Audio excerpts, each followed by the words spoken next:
All right, let's get started. Once again, thank you for joining us today. My name is Will Penfield on behalf of Everbridge. I'm excited to present this webinar, Active Shooters to Office Closures, Effectively Communicating with Your Employees.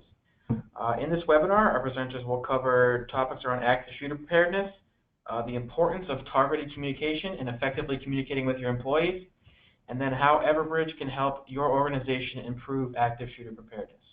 After the presentation, we will have a Q&A session with our speakers. As a reminder, you can submit your questions at any time during the webinar. You may send your questions by typing in the open text field in the questions panel and sending your question to all panelists.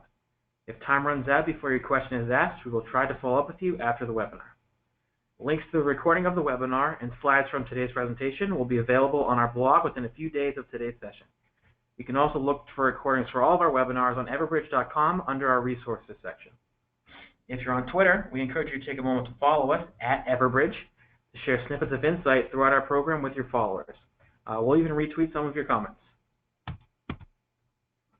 And now I'd like to introduce you to our speakers. First up, we have James Green, who is Business Continuity Program Manager at PSCU. He has worked on risk events that have occurred all over the globe with varied incidents from the Egyptian Revolution of 2011 to the nuclear reactor disaster in Fukushima, Japan.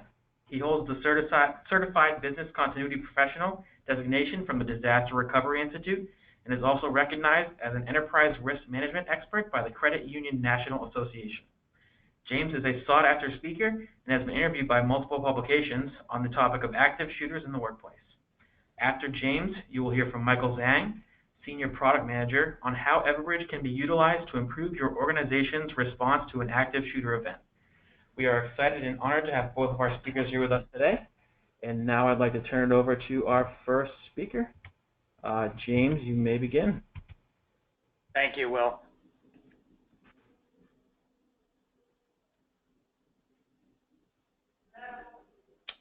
I lost my screen there. 1 second.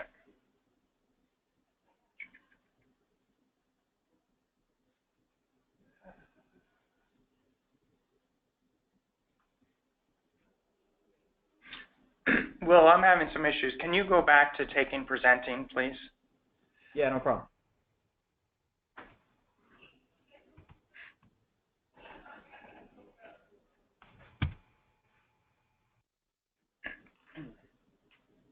So you can go to the next slide. Okay, everyone, just a really quick background about PSCU. So we are the nation's largest credit union service organization. Basically, we provide credit, debit, prepaid, bill pay, and mobile payment solutions to over 800 credit unions. Next slide, please. So the first thing I want to start out with, because this is an essential part of communications, is that here at PSU and really at your company too, you want to treat active shooter training as a part of your larger life safety program. When I work with our customers, we advise them that if you're not currently doing tornado drills, if you're not currently doing fire drills, if you're not doing any type of life safety awareness, you do not want to lead with active shooter. What we find in that case is it puts on undue stress and alarm with your employee base. They think this is in response to something specific. We prefer that you have these other types of life safety mechanisms in place, and you can just tell your employees that active shooter is just another part of what we do at our company to ensure your life safety. All three of these incidents, you always want to remind people, are very remote. Statistically, they probably will never happen to you, either at work or in the home, but we want our employees to be trained on all aspects of life safety. So for purposes of discussing communications, I wanted to touch really quickly on the methodology that I teach. This terminology and methodology is accepted by the Department of Justice, by the FBI. It's very widely disseminated. So some of you have probably seen this, the run, hide, fight methodology, where run is the most important thing that you're trying to do is leaving the building first. If you can't run at the time, you want to hide. But what's important here is that this is not a permanent decision. You're always looking for an opportunity to leave. And lastly, if you are running out of options, you want to fight. The reason I wanted to point out run, hide, fight is this is not a static or linear type of methodology. So with a fire, everyone is familiar that you always leave the building. With a tornado, you always shelter in place. With an active shooter, you could do one or the other depending on the situation. And this is really where communicating and alerting comes into place.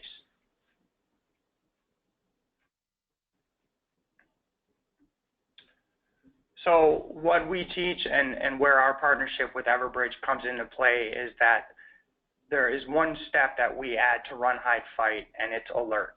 And to us, this is the most important step. So looking at a few statistics here, you can see that according to the FBI, 70% of all active shooter incidents end in 5 minutes or less, 15% end in 2 minutes or less, and 67% end before the police arrive. And the relevance of this to you is that the sooner your employees know what is happening, the sooner they are able to react. So really, your crisis communications and your emergency response has a huge impact in how your employees respond to these types of situations.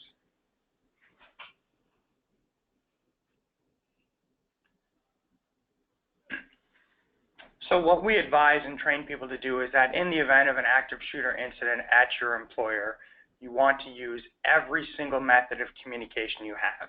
As we saw on the last slide, time is very relevant. Even 30 seconds can be critical. So if you have a public address system, you want to use it. If your facilities and guards and HR or maintenance has walkie-talkies or radios, you want to use them. For all of your employees, regardless of their location, you want to use email, preferably text, to get your messages across. So we'll see here, and I'm going to come back to this in a bit, but you'll see a message that went out on an actual event. It's a text, and we're going to talk a little bit later on about some good and bad things about that text.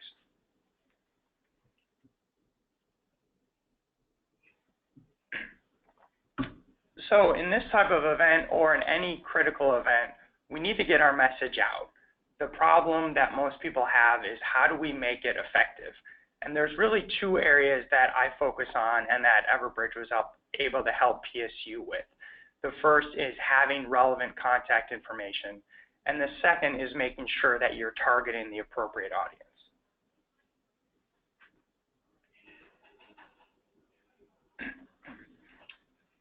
So what we did at our company is we decided to put the responsibility on the recipient. We are an Everbridge customer. We do use Everbridge for communications.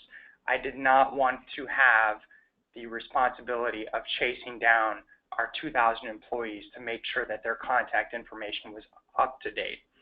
So what we did is we use an API to connect our HR system to Everbridge.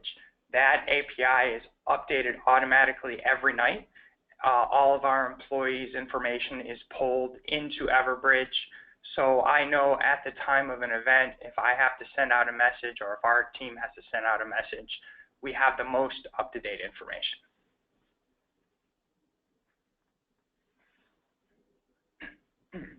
So here you can see is an email that I get just as a sanity check. I get an updated email from our system every night around 1 in the morning. It clearly tells me, so this is from a few months ago, how many records were received, which ones were received with errors, so I can chase those down. Quite often it's an employee who's put their extension number or used a wrong prefix. But every day I get a snapshot of knowing that our contact information is as up to date as possible.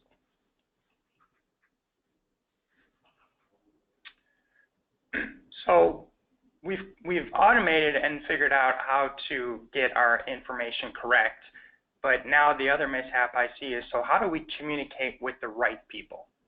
So let's look at some traditional lists that most companies use. So historically what I see is that most distribution lists are vertical. They tend to follow organizational charts. right? So we have a chart by department, so we have a list by department. We have an organization chart by business unit, so we have a distribution list in our communication system by business unit.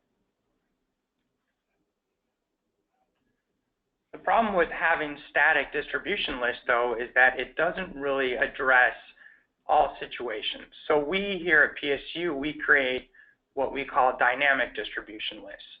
So very obvious would be to start with geographic. Our headquarters is in St. Petersburg, Florida. During Tropical Storm Colin, we were pushing out communications to our St. Pete employees and also our Florida employees. We were not pushing those communications out to our employees in other parts of the country because it wasn't necessarily relevant. We also do project-specific lists. So if many times we have IT-related projects that are going on off hours or over the weekends. We want to send them communications. We create targeted and one-time lists just for that project.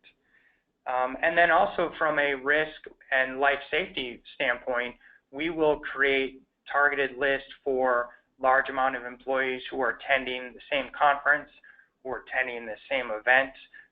If we have an unusually large number of employees traveling somewhere, we will keep them together in a list. And we actually used this a few weeks ago. We had quite a few of our employees traveling to Houston. Our network operations center noticed that there was some possibility for unusually high flooding in Houston. We were able to quickly send them information. We didn't have to hunt down who is in Houston, what's their contact information, where are they. We had already had a June 10th Houston trip list, and we were able to just really quickly send out text to them.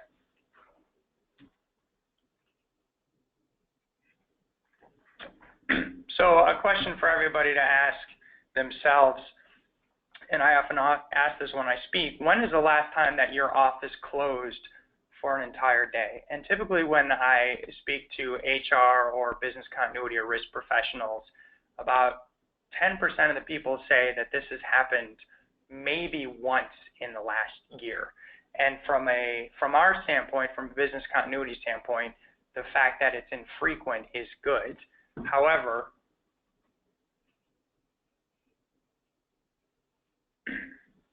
next slide, please.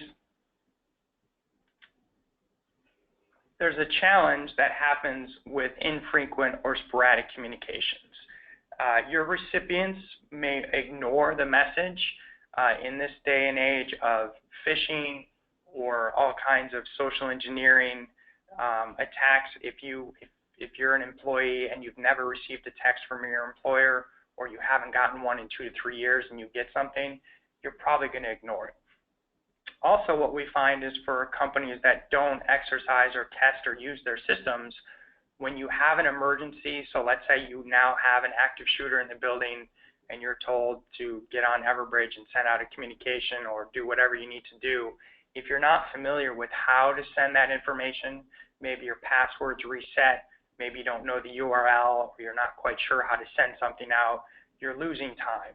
And especially in an active shooter event, as we've seen, a lot of these events end in 2 minutes, 5 minutes. If it takes you 30, 45 seconds to reset your password or to ask someone where the URL is, you could be, increasing the risk of life safety loss.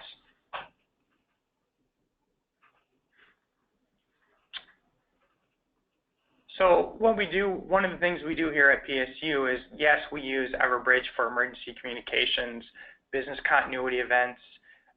So we talked about a Tropical Storm Colin here a few weeks ago. We were letting our employees know when there was some potential for flooding in Houston. We were letting our employees know. But we also use it for all of our life safety messaging. So when we do fire drills, when we do evacuation drills or events, when we have tornado drills or events, and when we have active shooter drills, we are pushing out messages. And we'll see an example of one on the next page. Oh, sorry, 2 pages out. I jumped ahead, but we'll stick to this one. So outside of emergency communications, we also push out meaningful communications. So a lot of times, I'm sure everyone is familiar with this scenario where something is happening in your office park or something is happening down the street that may not affect your facility or your employees directly, but all their phones are getting pinged with alerts from local news agencies. So in the event of something like that, we will send out communications to our employees. It serves twofold. One, it shows our employees that we are proactive, we're monitoring these things, we care about them, and then also it gets them to continue their familiarization with receiving text as a form of communication from their employer. We will also, on occasion, push out when there is major disruption to office routines. We are very careful about when we do this.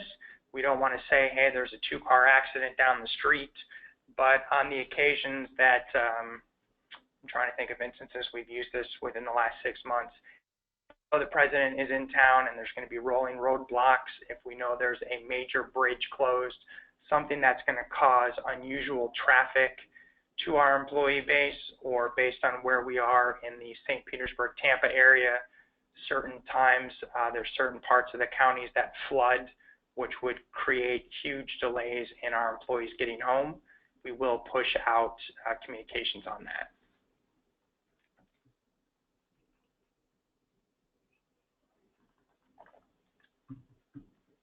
So here's an example of a text that we sent to management prior to Tropical Storm Colin.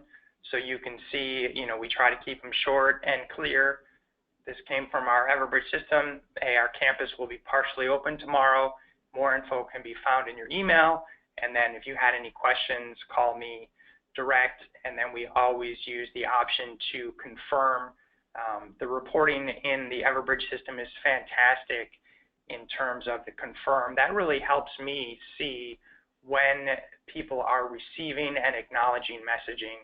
And for some of our management or some of our on-call employees, if we noticed a very long time between an emergency communication being sent and them responding to that communication, we can work on some training issues or find other avenues to more effectively communicate with them.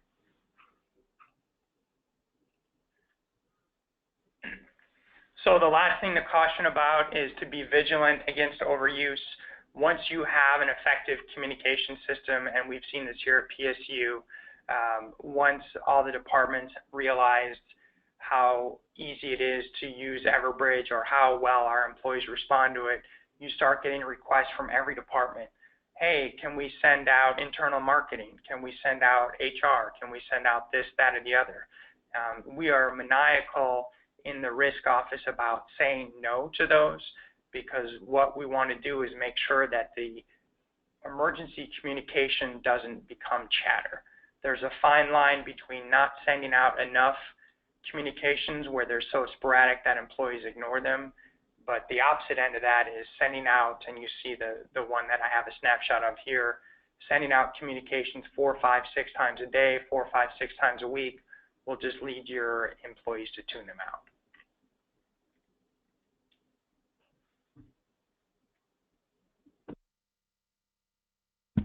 All right, thank you for that presentation, James. Now we are going to turn it over to Michael Zhang for a little insight into how Everbridge can help your organization better respond to an active shooter incident. So Michael, take it away. Sure, thank you.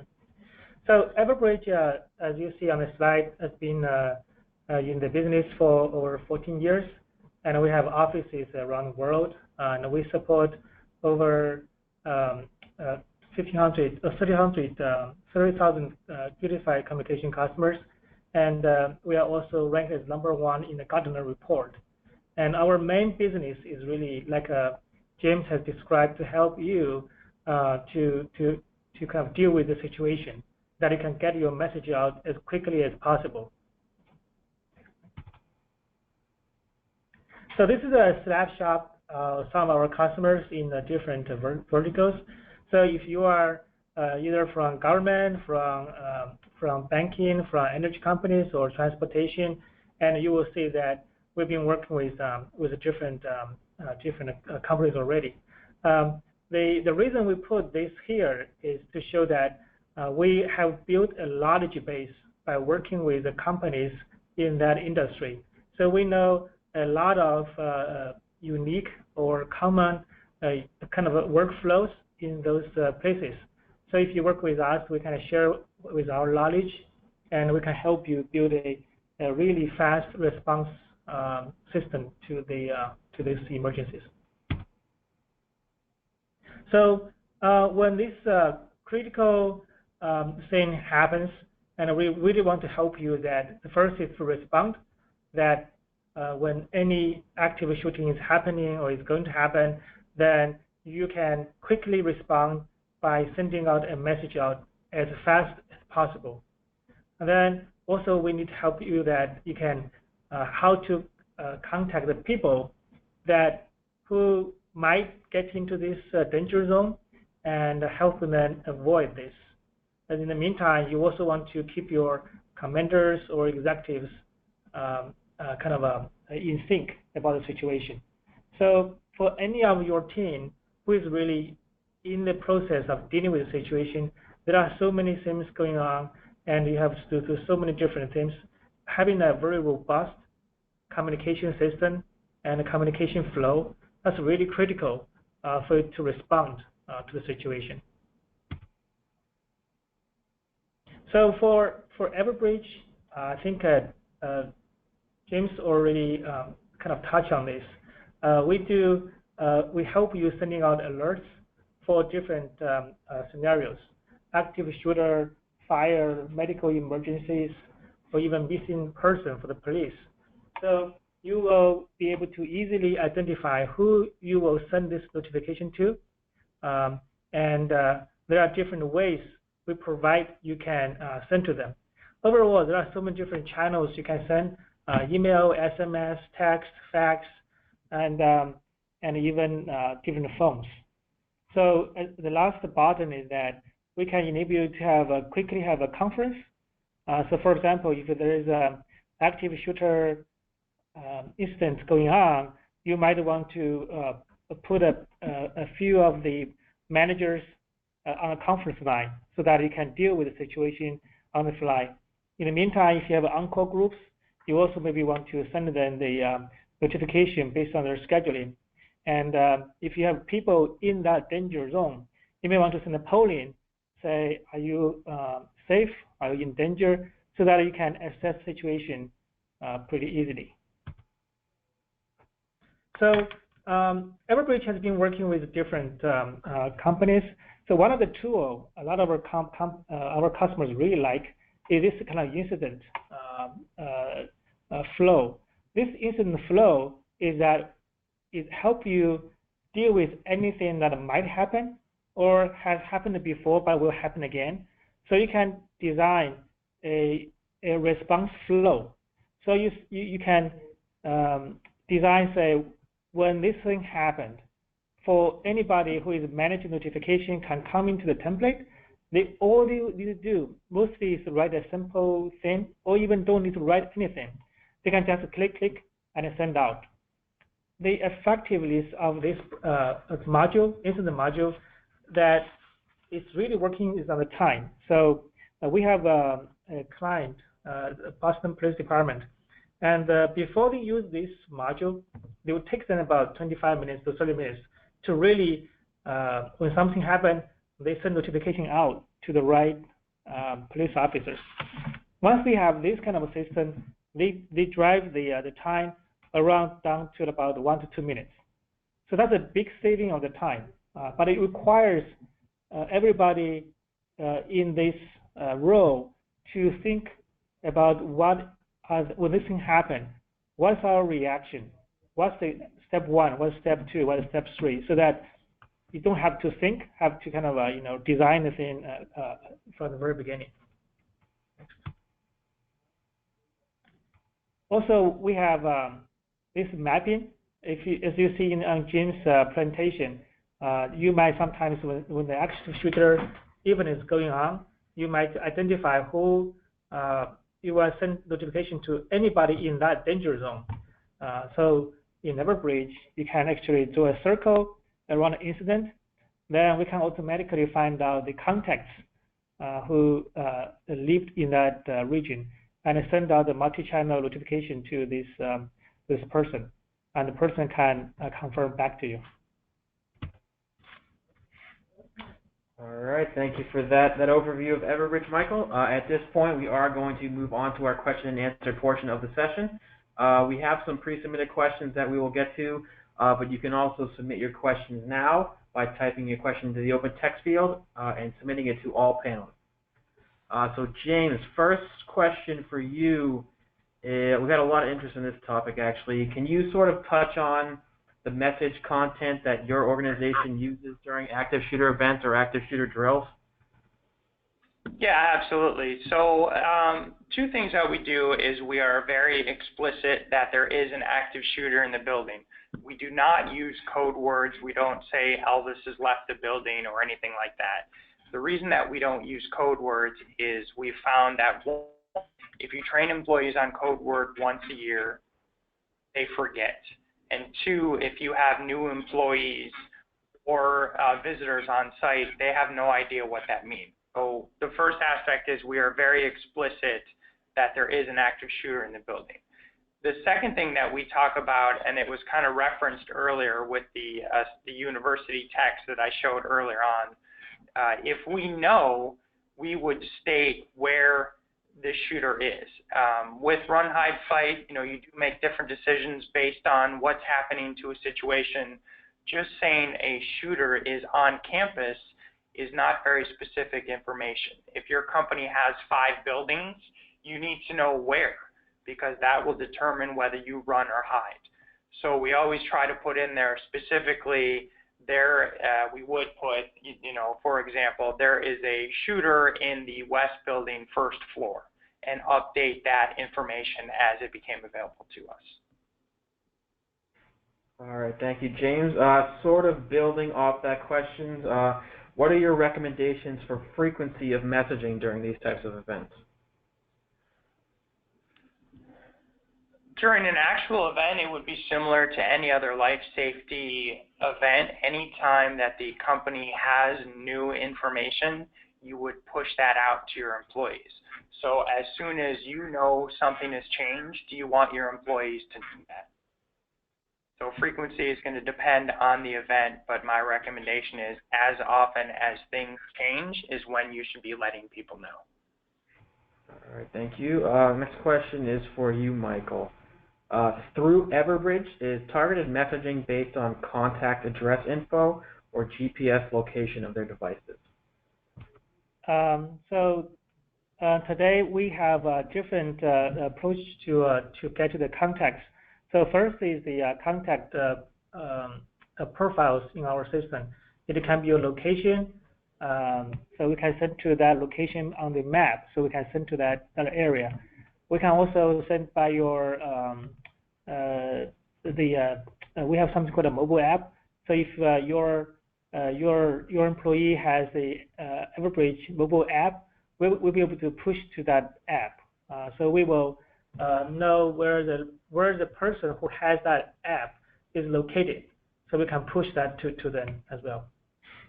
All right, thank you. Next question is for you, James, from Lisa in the audience. She says, my company uses the same process of importing and updating contact information with our HR system.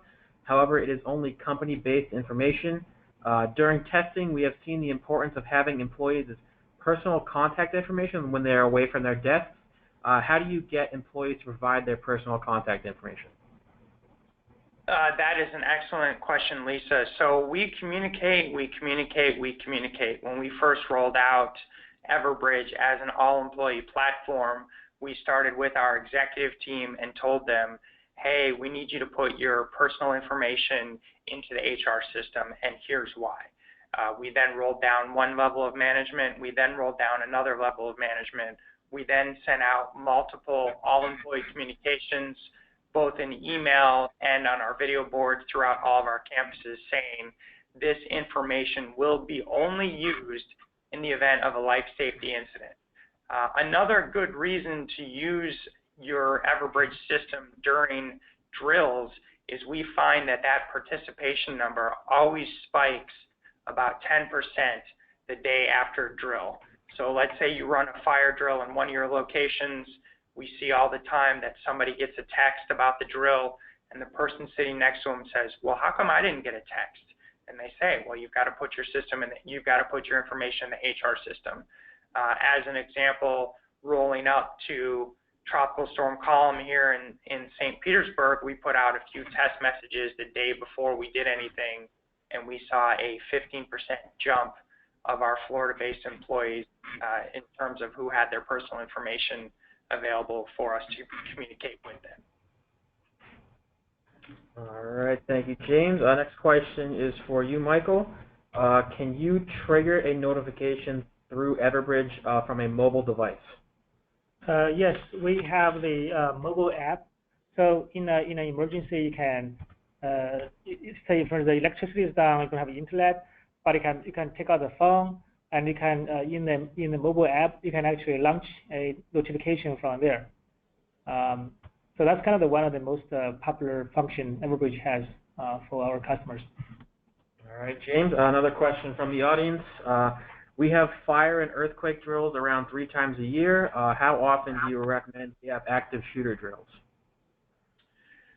So that's a very interesting question, and the interesting thing about workplace violence is every time an event happens in this country or around the world, people's perception change.